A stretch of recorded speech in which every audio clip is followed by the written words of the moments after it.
Gopal ઇટાલિયાની legal કામગીરી સંભાળનાર વ્યક્તિ સામે ફરિયાદ થઈ હતી ને એ જ વાતને લઈને હવે પોલીસ દ્વારા મોટો ખુલાસો કરવામાં આવ્યો છે। વિગતે ચર્ચા કરીએ સમગ્ર વિષયની। નમસ્કાર, હું હંસિની અને તમે જોઈ રહ્યા છો નિર્ભય ન્યૂઝ। વિસાવદરના ધારાસભ્ય ગોપાલ ઇટાલિયા અવારનવાર ચર્ચામાં આવતા હોય છે, ત્યારે હવે જ્યારે ગોપાલ ઇટાલિયાની લીગલ કામગીરી સંભાળતા વ્યક્તિની સામે ફરિયાદ થઈ છે અને આ જ વિષયને લઈને અત્યારે હાલ પોલીસ દ્વારા એક મોટો ખુલાસો કરવામાં આવ્યો છે। ધારાસભ્ય ગોપાલ ઇટાલિયાની લીગલ કામગીરી સંભાળનાર સામે પોલીસ ફરિયાદ થઈ છે।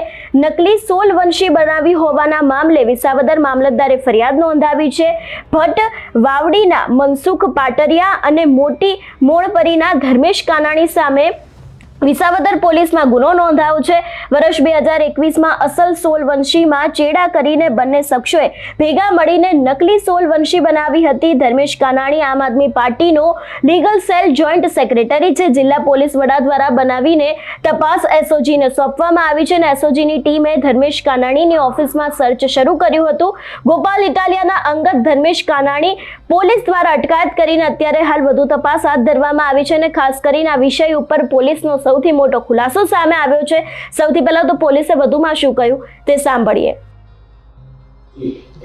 જૂનાગઢ જિલ્લાના વિસાવદર પોલીસ સ્ટેશનમાં આજરોજ વિસાવદરના મામલતદાર તેમજ એક્ઝિક્યુટિવ મેજિસ્ટ્રેટ સાહેબનાઓ દ્વારા એક લેખિતમાં કમ્પ્લેન કરવામાં આવેલી હતી, જેમાં બે આરોપી મનસુખભાઈ ભીમાભાઈ પાટડિયા અને ધર્મેશભાઈ હરિભાઈ કાનાની વિરુદ્ધમાં ફરિયાદ હતી।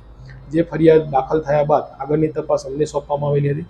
જે ફરિયાદની હકીકત જોઈએ તો આરોપી મનસુખભાઈ ભીમાભાઈ પાટડિયા નાઓને કોર્ટમાં જામીન ભરવા માટે સોલ્વન્સીની જરૂરિયાત હોય તો તેઓએ સોલ્વન્સી બનાવવા માટે ધર્મેશભાઈ હરિભાઈ કાનાણીનો સંપર્ક કરેલો અને બંને ભેગા થઈને ધર્મેશભાઈએ તેઓના મનસુખભાઈના જે બેંકના ડોક્યુમેન્ટ હતા, જે બોજાના સર્ટિફિકેટ હતા, તેમાં 3,36,000નો બોજો બતાવેલો હતો। તેમ છતાં 3 લાખનો આંકડો ભૂસી નાખીને 36,000નો બોજો બતાવીને ખોટું સર્ટિફિકેટ ઊભું કરેલું। જે આધારે તેઓએ એફિડેવિટ કરીને મામલતદારશ્રીને સોલ્વન્સી માટે એપ્લિકેશન કરેલી। મામલતદાર ઓફિસમાં શંકા જતા તેઓએ તાત્કાલિક આ બાબતે ઇન્ક્વાયરી સોંપેલી। જે પરચુરણ અરજી 1/2021થી તેઓએ ઇન્ક્વાયરી કરીને તે સંપૂર્ણ તપાસ દરમિયાન તેઓને તપાસમાં જણાઈ આવેલ કે બંને આરોપીઓ દ્વારા એક ખોટું બેંકનું સર્ટિફિકેટ દર્શાવીને ખોટું એફિડેવિટ કરીને સોલ્વન્સી માટે એપ્લિકેશન કરેલી છે। જેથી આજરોજ તેઓએ અરજી આપીને ગુનો દાખલ કરાવેલો છે અને તેમના વિરુદ્ધમાં આઈપીસી કલમ 465, 467, 471 અને 193, 196 અને 511 મુજબનો ગુનો રજીસ્ટર કરી આગળની તપાસ હાથ ધરવામાં આવેલી। જે આધારે આજરોજ અમે ધર્મેશભાઈ હરિભાઈ કાનાણી નાઓને વિસાવદર ખાતેથી ઝડપી પાડવામાં આવ્યા હતા।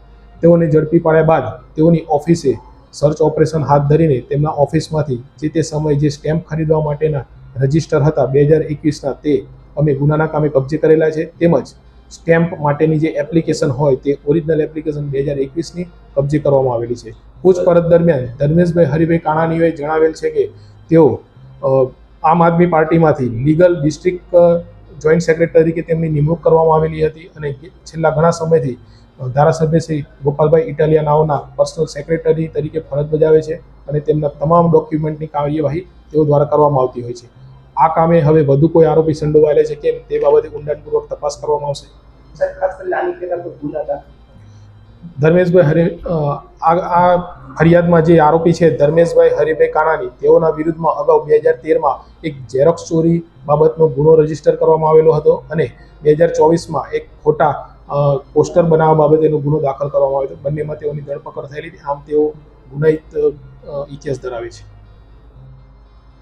એટલે અત્યારે હાલ જે પ્રમાણે સમગ્ર વિષયના ઉપર તપાસ કરવામાં આવી રહી છે, જે ગોપાલ ઇટાલિયાની લીગલ કામગીરી સંભાળે છે એની સામે જ અત્યારે હાલ ફરિયાદ થઈ છે। પોલીસ દ્વારા મોટા ખુલાસા કરવામાં આવ્યા છે। હવે આગામી સમયમાં જોવાનું રહેશે કે તપાસમાં શું બહાર આવે છે। તમારું શું માનવું છે આ વિષયને લઈને અમને કમેન્ટ કરીને ચોક્કસથી જણાવજો। તેની સાથે અમારી ચેનલ નિર્ભય ન્યૂઝને લાઇક, શેર અને સબસ્ક્રાઇબ કરવાનું ભૂલશો નહીં। નમસ્કાર।